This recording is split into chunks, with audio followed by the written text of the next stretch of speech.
এবার আমরা কি করব, এখানে টিডি লিখবো, টিডি, তাই না? টিডি লিখলাম, মানে আমাদের এই ঘরে কাজ করতে হবে। এখন এই ঘরের সামনে এসে দেখি যে নিচের ঘরও সে কিনা নিছে, মানে নিচেও একটা ঘর সে কি করছে, নিয়ে নিছে। সেই জন্য এখানে আমাদের কি ব্যবহার করতে হবে, কলস্পেন রোস্পেন ব্যবহার করতে হবে। এখন বলেন তো এটা কি মুছ হয়েছে, রো মুছা হয়েছে। এটা কি মুছা হয়েছে, রো। শোয়ানো অবস্থায় আছে, এটা মুছা হয়েছে রো। এরকম যদি দাঁড়ানো কোনো দাগ মুছানো হয় তাহলে সেটা হবে কলাম, আর এটা মুছা হয়েছে কি, রো।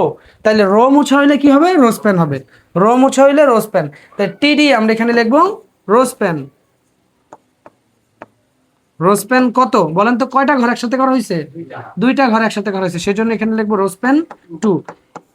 রোজ পেন কোন ট্যাগের অ্যাট্রিবিউট আপনাদের এমসিকিউতে আসে, রোজ পেন কোন ট্যাগের অ্যাট্রিবিউট, টিডি টিএইচ দুইটা ট্যাগেরই অ্যাট্রিবিউট, ঠিক আছে? হ্যাঁ, বুঝছেন তো? তাহলে টিডি রোজ পেন, টিডি লিখবো, স্পেস দিব, রোজ পেন 2 লিখবো। লিখে এবার আমাদের ডেটা কি আছে এখানে,